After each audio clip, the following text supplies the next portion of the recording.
Heyo folks, Student here, and welcome to the Subtlety Rogue Specialization overview for this particular video. Today I will be going, as I said, over the Subtlety excuse me a bit, over the Subtlety Rogue Specialization, which has, well, I've never been really deep informed about the Subtlety Specialization, but as far as I could tell, it pretty much stays the same, and it is all, of course, still as it always was. It has always been about the idea that you actually sometimes can go into a semi-stealth idea with, of course, Shadow Dance, which allows you to use abilities that work while stealthed. So, certain abilities that you can usually only use in stealth, with Shadow Dance that allows you to do it while not being really in stealth. So as I said, most of the abilities are around the idea of being this kind of, you know, shadowy figure that acts like a sort of shadow blade idea, hence the subtlety kind of idea, and that's pretty much their thing. So you still have some of the basic tools you've got. One that is only for assassination and subtlety, which is Shadow Step. You have Feint, you have your Vanish, you have Kidney Shot, you do have Shadow Blades, which I will show in a minute. You've got Cloak of Shadows. Some of the basic abilities are still in there. But of course some of the abilities are altered. For example, Backstep is now a unique one only for Subtlety, and as you can see it pretty much stays the same. As its tooltip describes, you actually do 30% increased damage from the back. So that's pretty much that. So that's pretty much that's your only combo point generator as far as I can tell, outside of your stealth abilities. So that's that. Your one of your first finishing moves is Eviscerate, which is still as it always has, which just involves you using, of course, it's just basically a slashing attack that does, you know, a certain amount of damage. So that's pretty much that. Nothing really new there. You still have some of the other abilities, like I said. So you got your Sprint, you got your Kick, you got your Crimson Vial, but most of the other things are still pretty much the same. So let's get to the second ability, which is called Nightblade, which is pretty ominous and pretty self-explanatory. As when activated, you actually do damage to the enemy that also does damage over time, and it slows the enemy target as long as you keep attacking it by 50%. So this is a pretty good one for PvP, because this way the guy, as long as you can keep hitting them, aren't gonna go anywhere. For AoE effects, they have thrown away Fan of Knives, and Shadow Dance does not throw you around. Instead, you've got Shuriken Storm, which is basically that. You just start throwing around shurikens all over the place. You do have another ability that works in a similar fashion called Shuriken Tosses. This is your only other combo generator for ranged attacks, so that's pretty self-explanatory as well. So Shuriken Storm is the only AoE. As you can see, it has a much more darker style to it. I kind of like it because it works. And as I said, the whole idea behind it is the idea of you being a sort of shadowy figure. Now, as I explained before, you do have abilities that work you have some abilities that only work in stealth, and in the proper combination to understand it, of course, you still have Cheap Shot, but you also have Symbols of Death, which increases your damage by a certain amount, but it can only be used while in stealth. So you need to know how to use this properly. So you really need to make sure that you know what to do. So, what this basic, now you might be thinking, this is of course a buff. So how does this exactly work when you're only a stealth? Now again, like I said, this ability can only be used while in stealth. But like I said before, the whole idea of the Subtlety Rogue is of course sometimes returning into a semi-stealth with Shadow Dance, which allows you to then use certain abilities which usually can only be used in stealth to be used overall. So for example, let's stay out of stealth. I activate this, and as you can see, I can immediately start using some of my other abilities.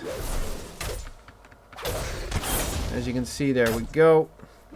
It's pretty self-explanatory what it does. It basically allows me to use certain abilities while I am actually not in stealth, which is handy because that's the entire idea until you go into this unique. Some of the abilities you have certain passives that synergize. For example, Deepening Shadow, which your finishing move reduces the cooldown on Shadow Dance. So Shadow Dance isn't going to be like one of those emergency abilities or one of those personal cooldown things that that you should only use in emergency. The only sort of emergency personal cooldown ability that you do have is Shadow Blaze, which causes additional shadow damage on your abilities.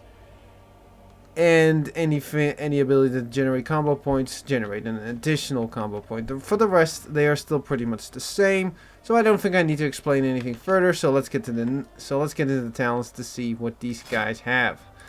Now at the level 15, we've got 2 passives and a replacement. The first one is Master of Subtlety. Attacks made while stealthed and for 6 seconds after breaking stealth cause an additional 10% damage. So this basically works with the stealth mechanic as well as the Shadow Dance ability. Next one is Weapon Master. Your abilities have a 6% chance to hit the target twice each time they deal damage.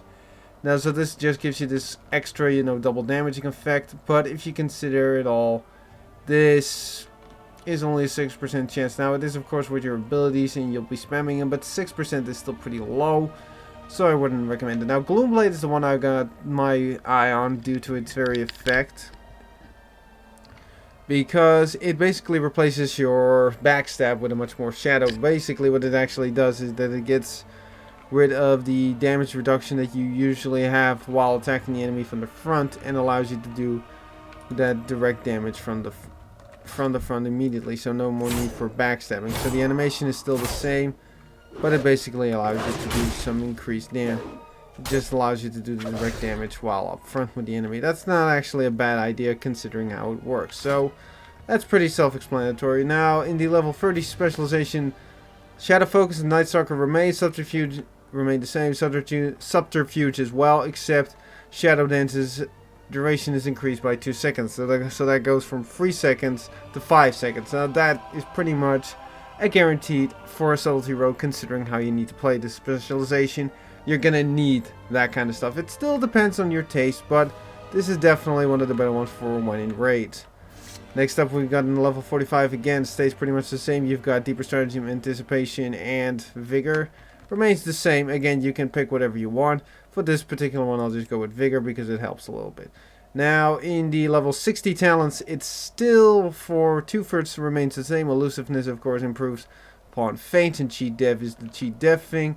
Soothing Darkness is probably the, I guess, kind of interesting ability, which is, of course, that you heal a percentage of your maximum health every 1 second while stealth. I don't know if this counts towards Shadow Dance. I guess it does, but I'm not particularly certain of it.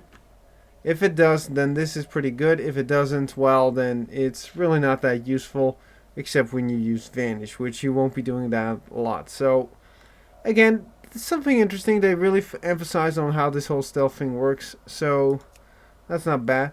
Also, so that's pretty much that. Alright, in the level 75 talents, we have Strike from the Shadows, Prey on a Weak Entangled Shadow.